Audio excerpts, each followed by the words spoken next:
Her guru's guru was my guru, Valur Ramaa Bharadwaj. And so it's becoming quite rare to see the Valur Vani these days. So I immediately said, yes, I will be there. And in fact, this year, 2025, is very special for me because it marks the completion of 60 years of my own Rangapravesha. 1965, I did my Rangapravesha in Chennai at Yara Sabha with Valur Ramaa Bharadwaj himself doing the Advanta. So it's very special for me to be here today for Sahana's Rangapravesha. You know, we hear this word, we are often told, we often tell ourselves, dance is a spiritual art form. But how many of us really know the real meaning of the word spiritual? Swami Tejomayananda of the Chennai Mission gave us a very beautiful description. He said, if you say, I am dancing for God as a worship, but if people sitting in the auditorium don't enjoy, then your art is not complete. Paramatma must be pleased, you as an artist must be pleased, and the audience must also be pleased. Only then it is a spiritual art form. And how do we do this? He gave us a very practical format to use. He said, think of everyone sitting in the auditorium as a representative of greatest principle of Advaita. He said, think of everyone as a representative of Paramatma and dance to please them. And today, the joy, the sheer joy, beyond joy, I think it's ecstasy, that Sahana really, she just emitted it from every pore in her skin.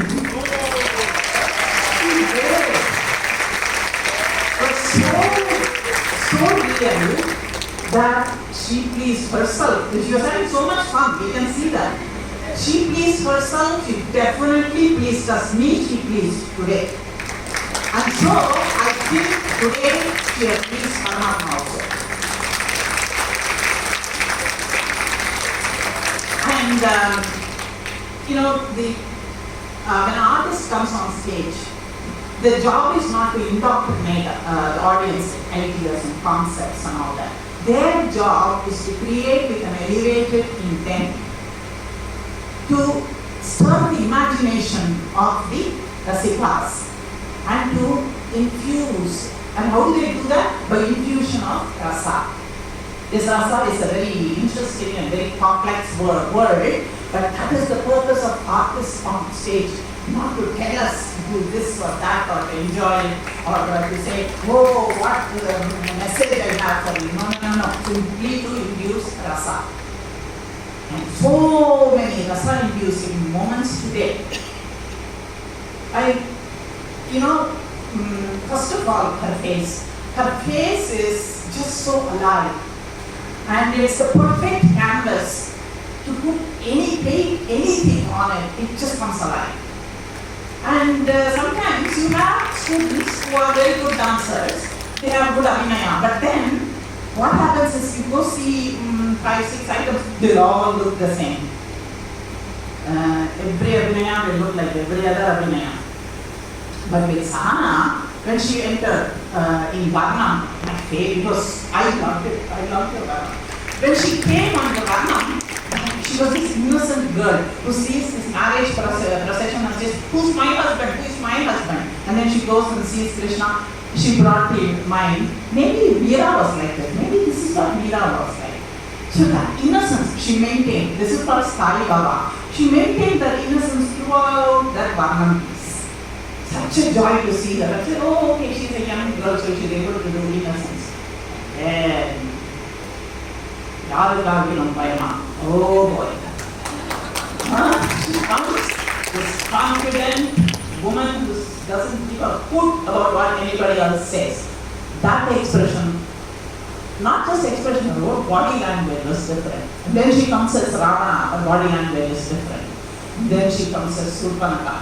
Surpanaka is always portrayed as an evil person. Today, I felt sorry for Surpanaka. And I think that Kartik Kebab has a major role to play in this. Thank you, Kartik, for taking this piece. I've heard so much about it, I've never seen it. So today I'm very glad Deepa picked this piece.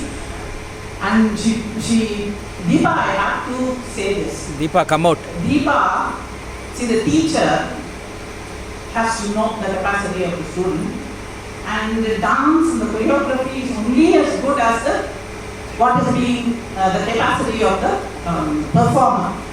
So Deepa, you make the items really well, and you choreographed it so beautifully. We didn't have this 5-minute long jellies in one time.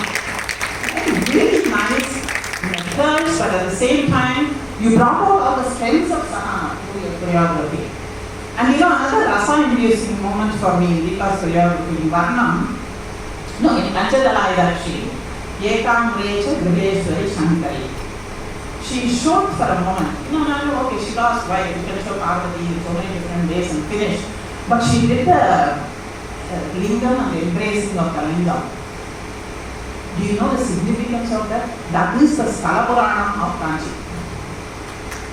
Because Kanchipuram is Prithvi Lingam, and there, that is the Sthala where flood comes, and then this earthen lingam is there, and Parvati goes and embraces it.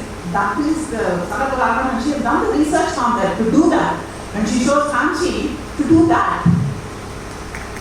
That is amazing. So many aspects like this that I really enjoyed today's performance. I kept smiling and nodding and clapping, and it was not a duty, it was a beautiful rasa-filled evening for me. And the rasa of the evening cannot be complete without the musical accompaniment. And actually, I use the word accompaniment because you are all used to it. I never liked that word. I don't Tamil, it sounds even bad. Pakavadiyam. No, I call them musical collaborators. You heard them do it. Shashank and Nagarajji and Kartik. They were not just threesome, they were an ensemble, they were an orchestra by themselves, What music. But the danger of such good music is, when it is so good, sometimes a curtain can fall, an iron curtain can fall between the musician and the dancer, if the dancer is not capable of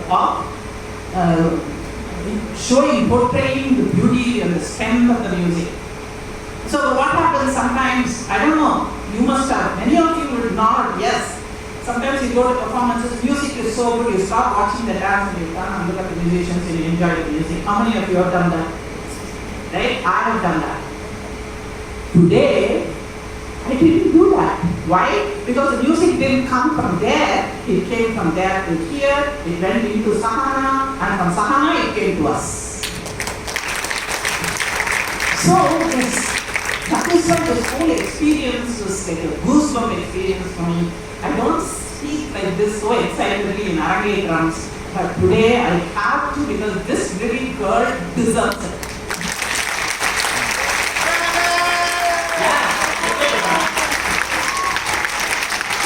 Very beautiful. The first time she came to my house to invite me, that day itself I said, she told me she's interested in theatre, and that interest in theatre shows in her dance. Keep that interest going, darling. Because I also love theatre a lot. So today, just before I finish, I want to give her a blessing, because that's the purpose of the senior artist to come here. And my blessing to her is a pizza. I have to explain it.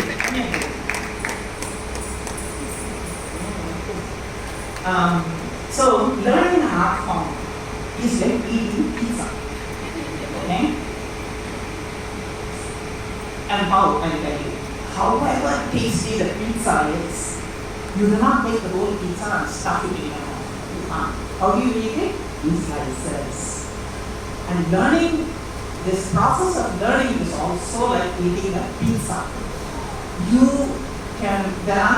This is actually a Sanskrita Subhashitam that I turned into my pizza theory. First slice of pizza. Acharya Padam Adarte. Okay? The first slice of pizza is what you learn from your guru. Second slice of pizza. Padam Sishyas Pravedaya. And then you take it, you internalize it, and then you contemplate on it, and then through your own contemplation, meditation, practice, you bring it out. That is the second slice of pizza. The third slice of pizza is Padam Sa Brahmacharya. Sa Brahmacharya. You watch others in the field and you learn from them. Sometimes what to do, sometimes what not to do. So you watch that and you learn that. So you go to performances, you read books by other people, you have conversations with other artists. This is you learn. But then the fourth slice of pizza is the most important. With time. So don't rush into, oh, I want to learn more items. No, all that will come. One item, you take it and you master it. Because with time, this Kala Kramena, last slice of pizza is the most important pizza slice. And then your pizza will be complete, your stomach will be happy, and all the audience, Rasikas also will be happy. That's